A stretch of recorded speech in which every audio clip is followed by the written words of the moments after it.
Amém. Amém. Graças a Deus. Glória a Jesus. Obrigado, irmão. Convido os irmãos a sentar e as irmãs, agora com a igualdade de género temos que ter algum cuidado. Não podemos dizer só irmãos, temos também as irmãs. Não é? Bem, foi brincadeira. Queridos irmãos, hoje eu venho partilhar algo convosco, tem a ver um bocado com o sentido de evangelismo, mas ao longo deste tempo, quando pensava que partilhar com a igreja, certamente teria muitas coisas para partilhar. Eu não sou um pastor com um rol só de vitórias, não sou pastor para falar ao reino com uma igreja de milhares de membros, de vitórias e vitórias e vitórias em número. Portanto, não tenho assim muitas histórias maravilhosas daquilo que possa ser o número para contar a todos os irmãos. Mas certamente tenho, obviamente, algum testemunho de 12 anos, não é? Aqui neste lugar, e convosco temos caminhado. Sabemos que se todos aqueles que têm passado por este ministério aqui estivessem, a igreja seria pequena. Sabemos que este ministério, mesmo tendo a dimensão física visível, porque ela é bem mais que aquilo que é espiritual, este ministério toca muitas vidas. Não só aqui, como em diferentes lugares, continuamos a fazer o bom serviço. Por isso eu sei que, por as tribulações que a própria igreja tem vivido, assim pela dimensão, eu sei que esta é uma igreja que incomoda o inimigo das nossas almas. Isso eu não tenho dúvida nenhuma mesmo. Não é? Contudo, gostaria de partilhar convosco, não contar a história da minha vida quando aqui cheguei, porque isso não ficará se calhar para uma outra fase, mas hoje se calhar partilhar com os irmãos outras coisas, não é? Partilhar que como igreja, ao fim destes 12 anos, estamos numa fase de nos organizarmos como associação religiosa, ou seja, de uma outra forma. Está aprovado já o nome IEPA, Igreja Evangélica de Paraíba Misericórdia, portanto, e os estatutos estão já também elaborados. Decidi avançar com aquilo que é, quando digo decidi, porque isto é que partia da iniciativa de alguém, com aquilo que é uma comissão instaladora, para que seja mais cómodo e prático para todos os irmãos. Depois, então, faremos as decisões e a distribuição dos órgãos da forma que acharmos mais conveniente. E assim achei ser mais correto, porque estamos também numa fase de conclusão e depois de aquisição daquilo que, ou seja, de aquisirida já estão, mas de escriturar as instalações da Casa de Oração, e acho que fará sentido que fique também isso já em nome desta associação religiosa, da Igreja, uma Igreja que assim se constitui, sendo e iniciando com algo inteiramente limpo, com todos aqueles. Quando eu digo limpo, quer dizer, numa data mais precisa e com um objetivo bem claro, está bem? Portanto, estamos nessa fase, ok? Foi mais complicada a aprovação do nome, foi mais porque tinham claro aquilo que seria o nome, e em termos de estatutos isso poderão ser depois, é passível ser alterado. Não é? Amanhã estarei com 2 irmãos da igreja a deslocar-me para fazer a escritura da comissão instaladora, e por isso quer dizer que depois teremos algumas outras reuniões mais dirigidas com aquilo que é também a vida da igreja.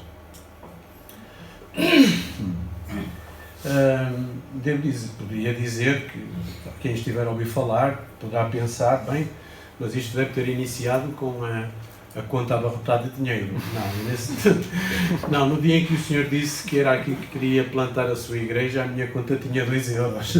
Por isso fiquem tranquilos que não foi mesmo assim. Quer dizer, tinha 2 euros, essa era a conta. E foi assim que se iniciou, porque ele é que é o sustentador de toda a obra, não é?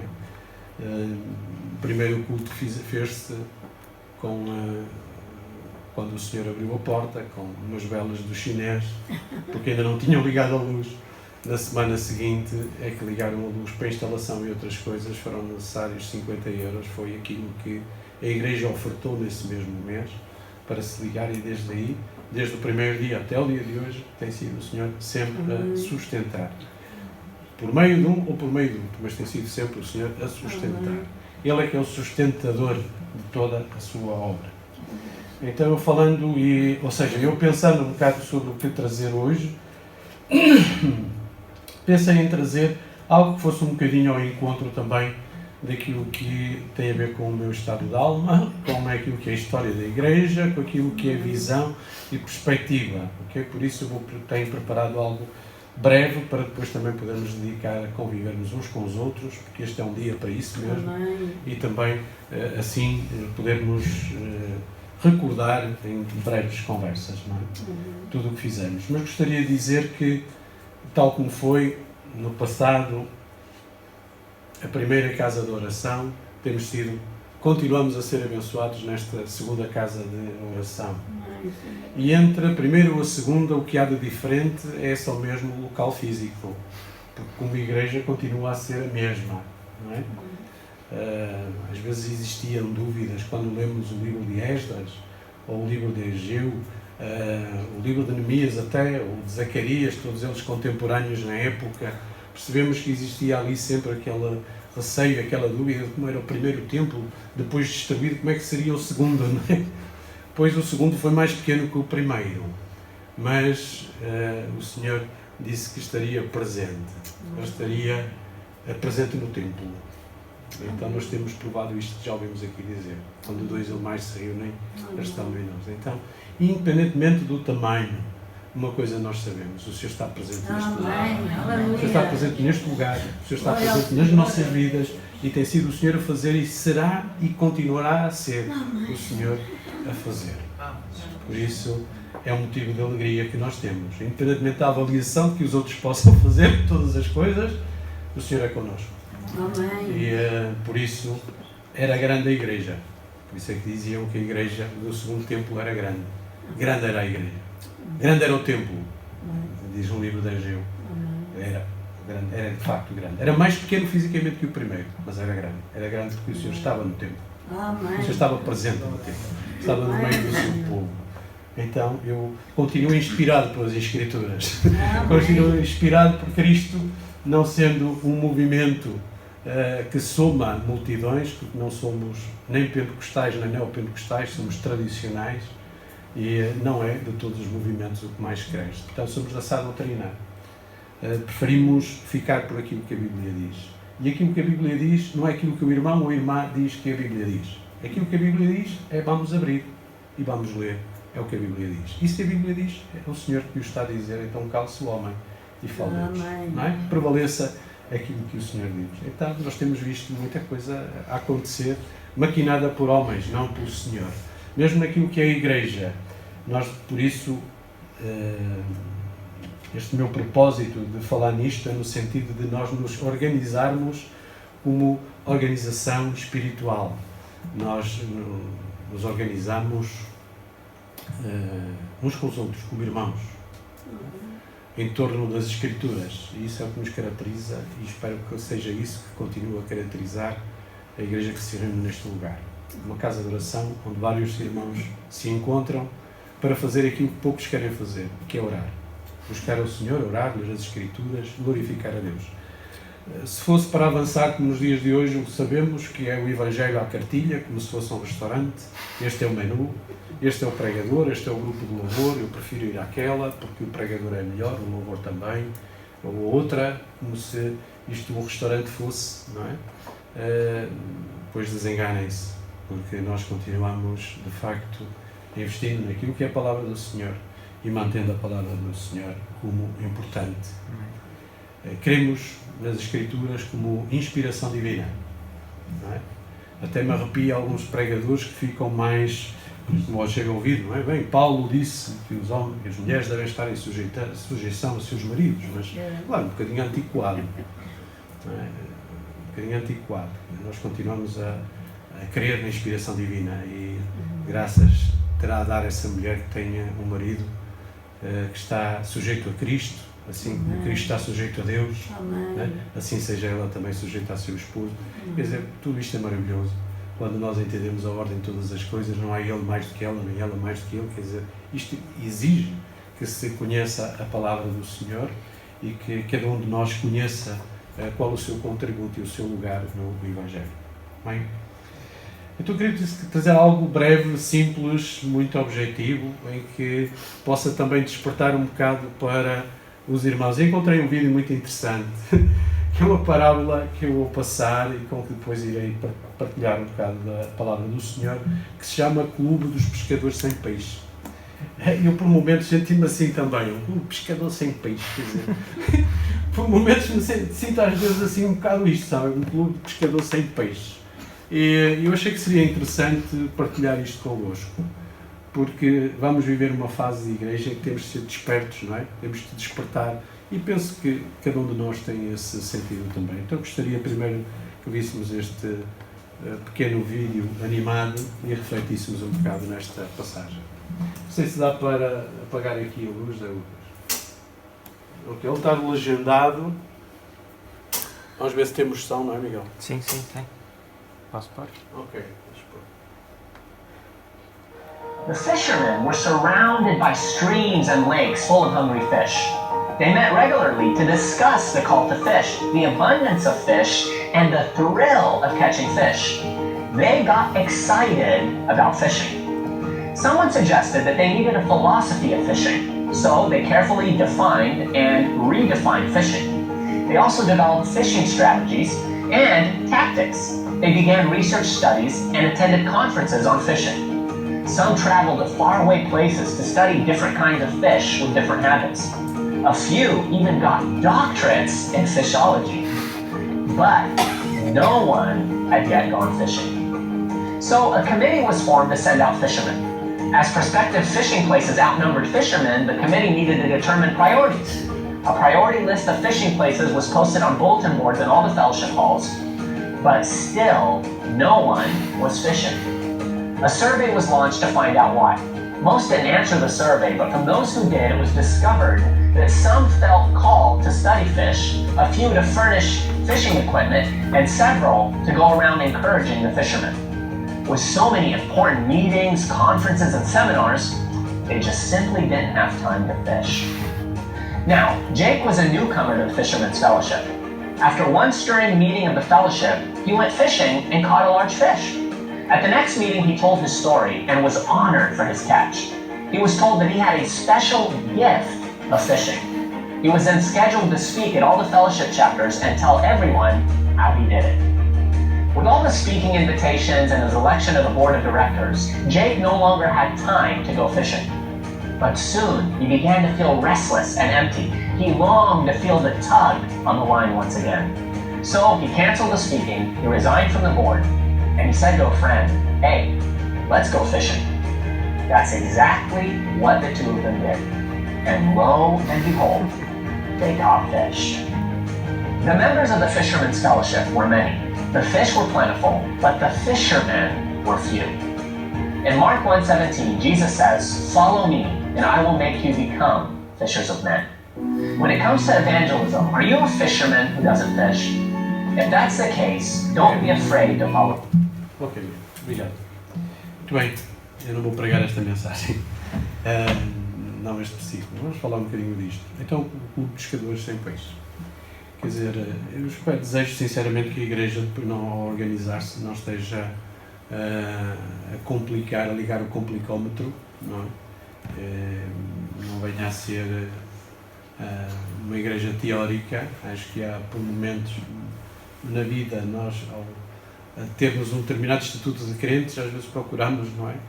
Buscar motivações onde não está, estratégias onde não estão, quer dizer, complicamos demais a definir o estatuto disto ou daquilo, quando aquilo que o Senhor espera é realmente que cada um de nós seja pescador de almas, não é? Tão simples quanto isto, pescador de almas, assim disse o Senhor que faria. Eu convido a abrir as Bíblias em Mateus, vamos ler o último versículo, que foi no cumprimento deste título que a Igreja aqui se formou. Mateus capítulo 28, versículos 16 a 20. Esta é uma crítica interessante, este filme que vimos, este pequeno filme, é uma crítica interessante um bocado àquilo que é a atitude dos cristãos. Porque muitos vivem somente naquilo que é as filosofias e as teorias e prática zero. Zero prática. Por isso, vamos pensar um bocado nisto hoje como igreja e para podermos ser realmente pescadores, não é? É isso que nós desejamos ser, mas pescadores sadios, não é aqueles que estão desejosos de amanhar o peixe e ainda nem pescaram, não é? Isso, e aquilo que se encontra um bocado no vício da comunhão. Quando alguém chega, já estão quase que a querer transformar aquele novo elemento numa pessoa que ainda não é crente, mas que já parece crente.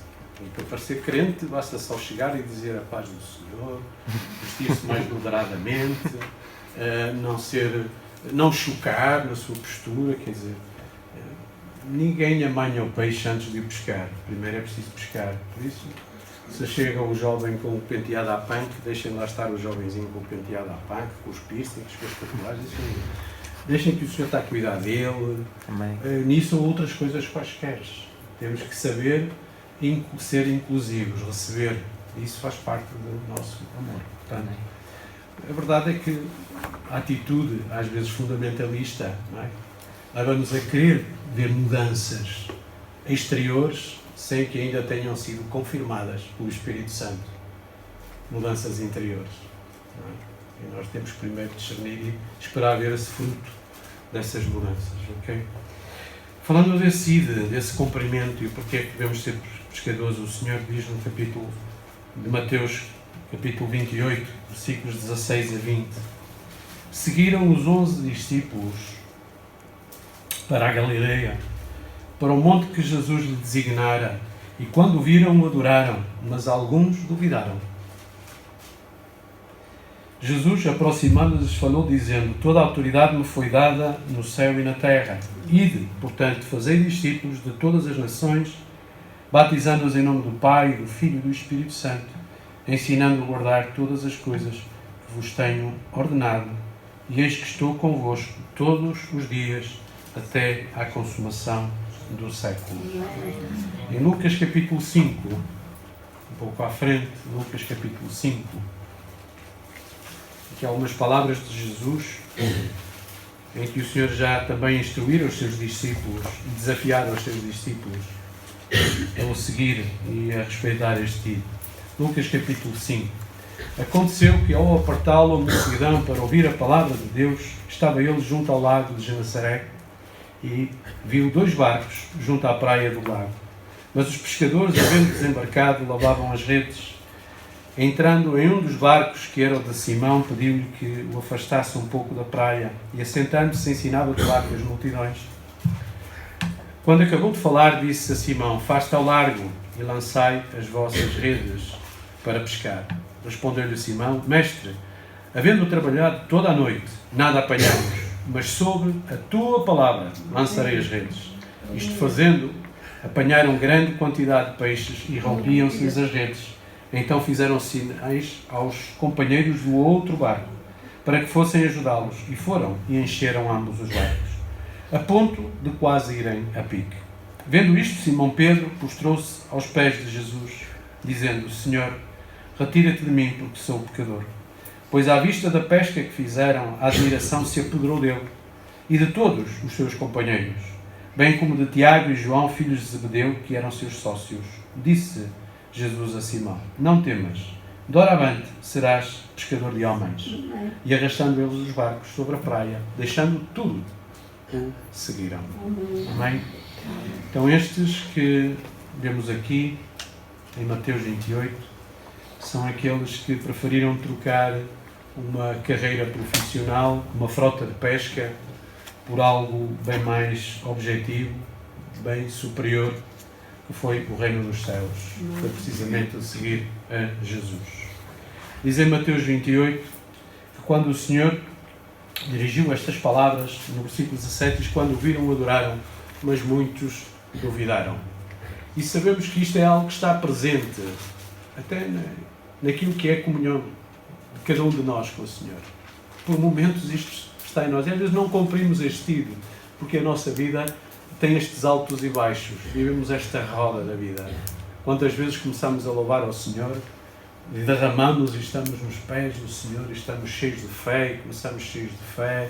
Sim, fiel és tu, Senhor, mas por momentos lá a mente fica cativa na aflição, na ansiedade, e o cheque que vai vencer no dia tal, e a conta que está para pagar daqui a um mês, vem o homem do alicate e corta. Quer dizer, lá vem a ansiedade e já não estamos nós a descansar tanto. Quer dizer, alguns duvidaram, diz aqui. E muitas das vezes a nossa vida também passa por isto, sabe? Comigo já tem acontecido. Eu não vou perguntar a quem, senão isto vira um confessionário. Mas certamente com muitos dos irmãos e das irmãs também. Há momentos em que nós temos pontos mais altos ou mais baixos da nossa fé e da nossa relação com o Senhor. E o cumprimento deste ide não está assim tão claro, não é assim tão objetivo. Jesus, aproximando-se, falou dizendo toda a autoridade. Jesus, aproximando-se, esta é a certeza de que Ele veio. Toda a autoridade me foi dada no céu e na terra, disse o Senhor, e de, portanto, fazei discípulos de todas as nações, batizando em nome do Pai, do Filho e do Espírito Santo.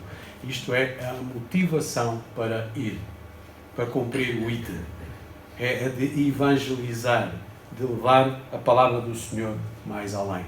Ensinando a guardar, versículo 20, é a motivação para continuar todos os dias. Ensinando a guardar todas as coisas que vos tenho ordenado. Esta é a motivação para todos os dias. Nos reunirmos, quando digo todos os dias, é para onde encontramos nós motivação para todos os dias estar na palavra do Senhor. Sei que por momentos nós buscamos motivações em pontos errados, sabem, irmãos? A motivação às vezes cada um de nós procura é em algo que não é assim tão verdadeiro. Estamos às vezes a procurar motivações das coisas erradas desta vida.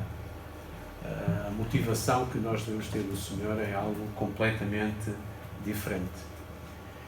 O apóstolo Paulo sabia disso e na prática, em Romanos capítulo 1, quando lemos esta passagem de Romanos no capítulo 1, no versículo 14, ele explica a sua motivação.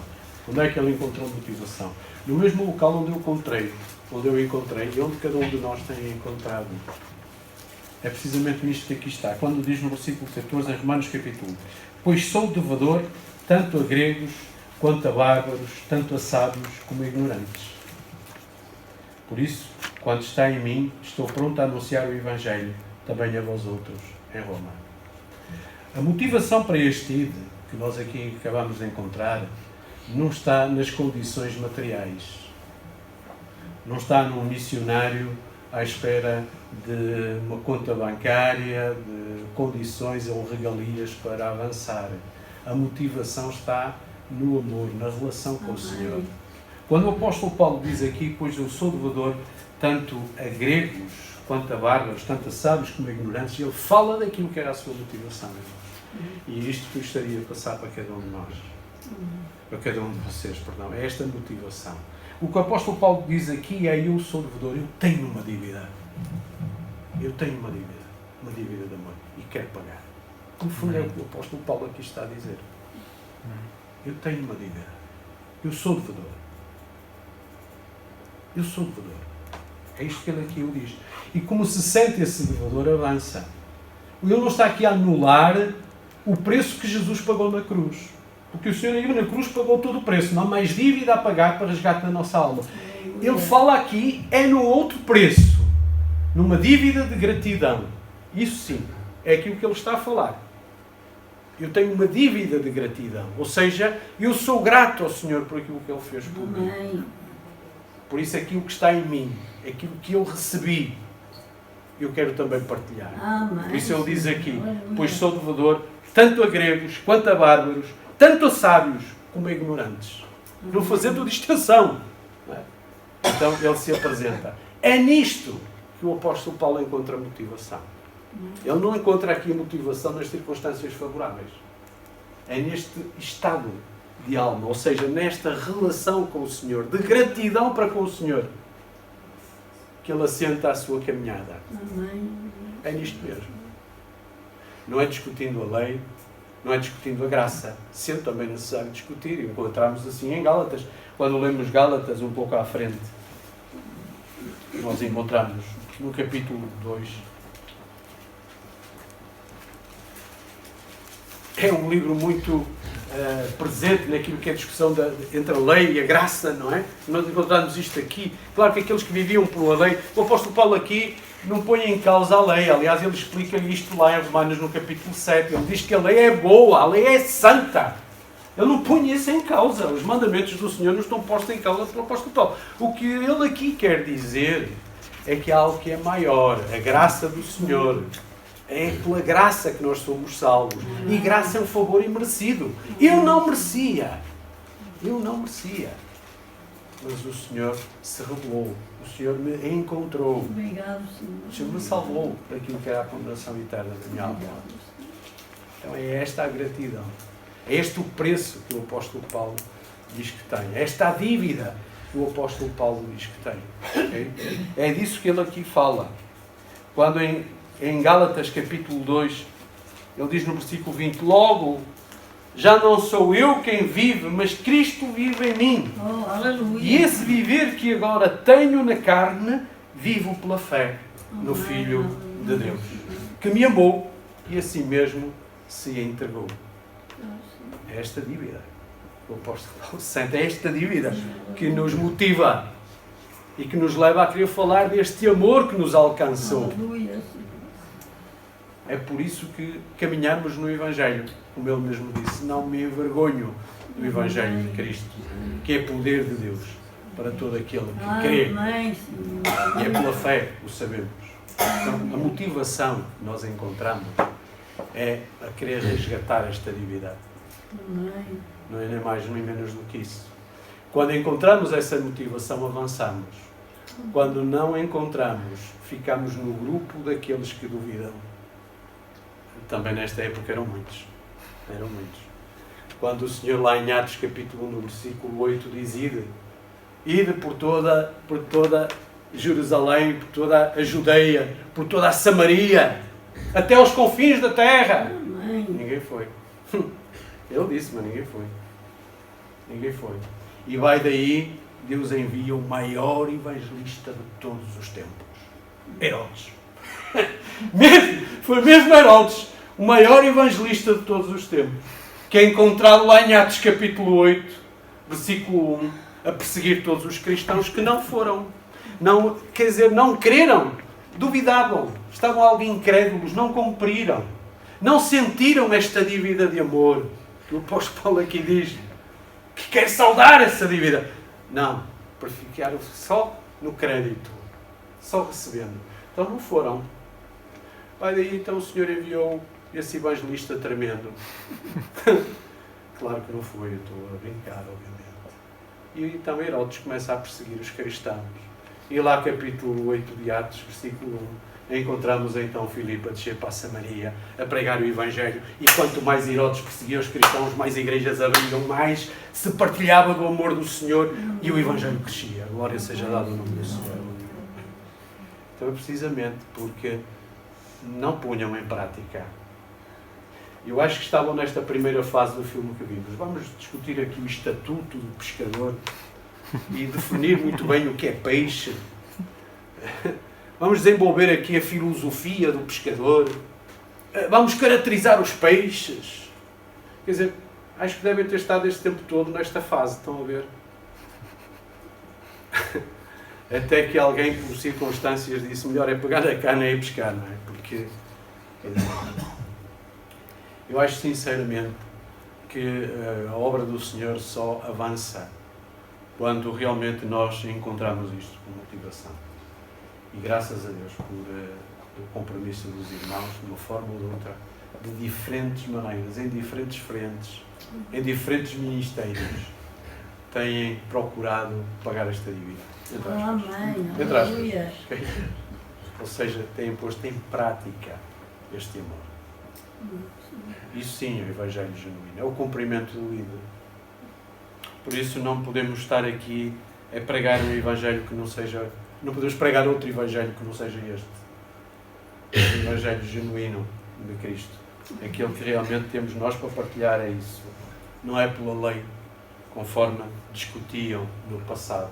Porque a lei faz-nos assentar o futuro, no homem.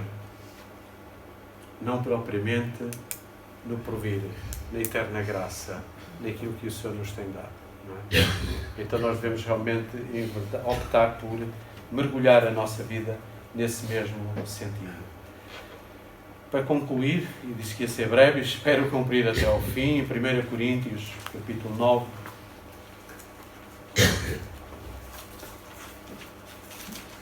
versículo 22, o apóstolo Paulo fala aqui de uma estratégia boa para pesca.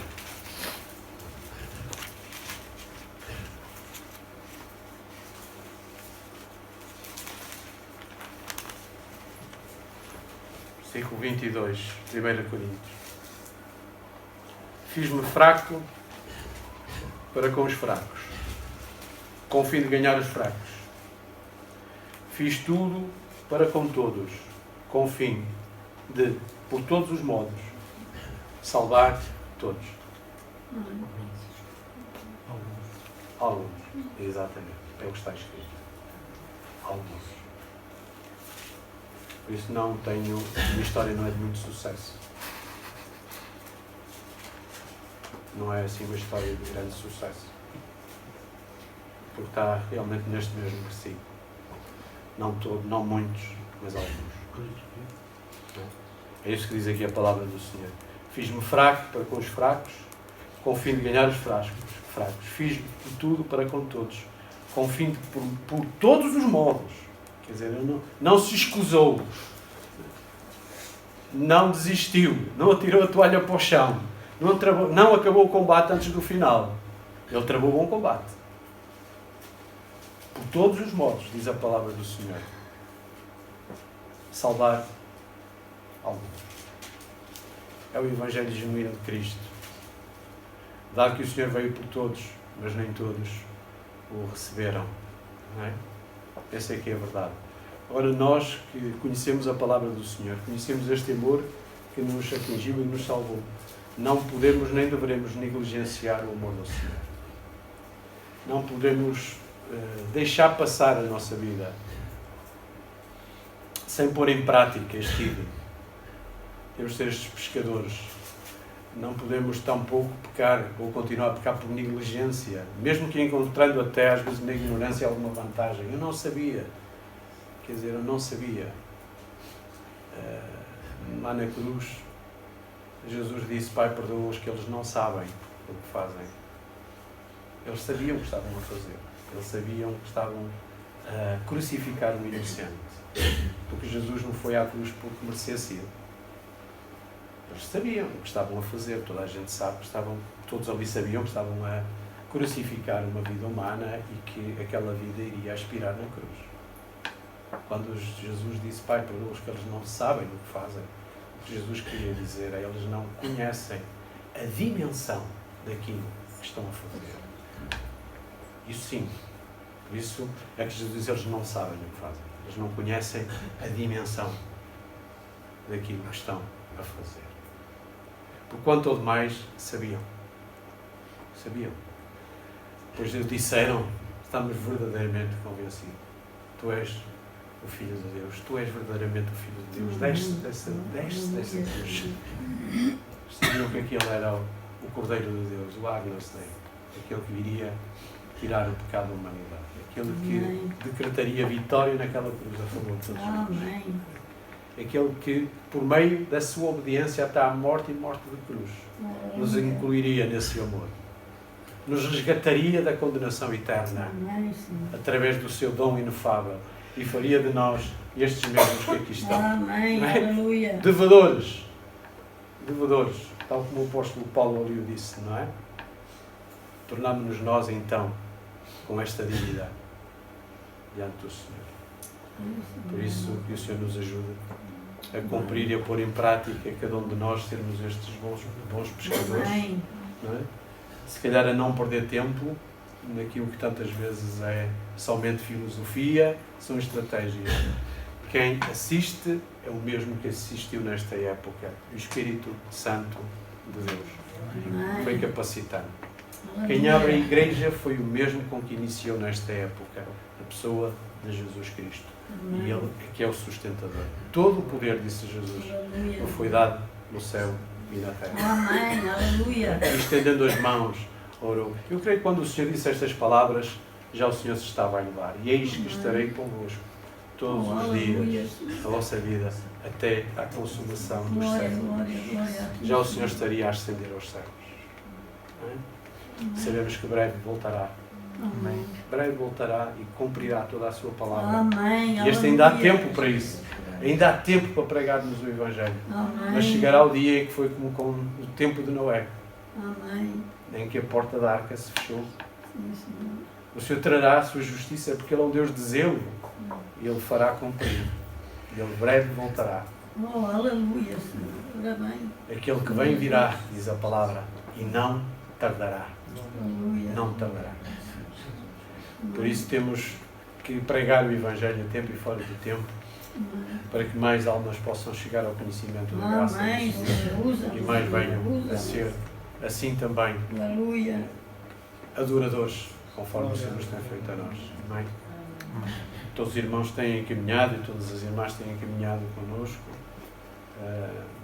Penso que se sentem também este mesmo sentimento que está em mim, penso eu, não é? Amém. O de querermos partilhar deste amor.